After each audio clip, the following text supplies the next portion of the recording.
কলকাতা থেকে মাত্র ১ ঘন্টা দূরে এই মুহূর্তে ইনস্টাগ্রামের সবথেকে অ্যাস্থেটিক ভাইরাল ক্যাফেটার ব্যাপারে জানো না? চলো আজ তাহলে তোমাদের ঘুরিয়ে আনি কল্যাণীর মোস্ট অ্যাস্থেটিক মাটি আর্ট ক্যাফে থেকে। ভেতরে ঢোকা মাত্রই যেটা তোমাদের সবার আগে মন কাড়বে সেটা হলো ক্যাফেটার অ্যাম্বিয়েন্স। এখানে ইনডোর আর আউটডোর দু ধরনের সিটিং অ্যারেঞ্জমেন্ট করা রয়েছে।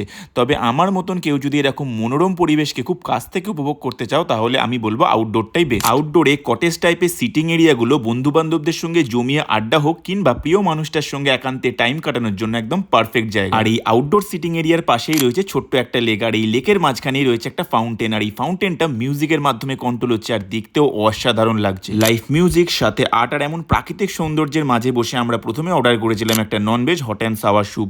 এমন ঠিক আর চিকেনের চাংসে ভর্তি গরম গরম স্যুপটা বেশ ভালোই লাগছিল। এরপর ট্রাই করেছিলাম ঝাল ঝাল চিকেন টিক্কা কাবাব। এক প্লেটে 6 পিসের কাবাব ছিল, আর কাবাবগুলো খেতেও ছিল প্রচন্ড নরম আর জুসি। নেক্সট লেমন আইস টি দিয়ে একটু গলা ভিজিয়ে নিয়ে নিয়েছিলাম ম্যাঙ্গো ফিরনি। এটাও খেতে বেশ ভালো ছিল, তবে ম্যাঙ্গোর কোনো ফ্লেভার পাইনি।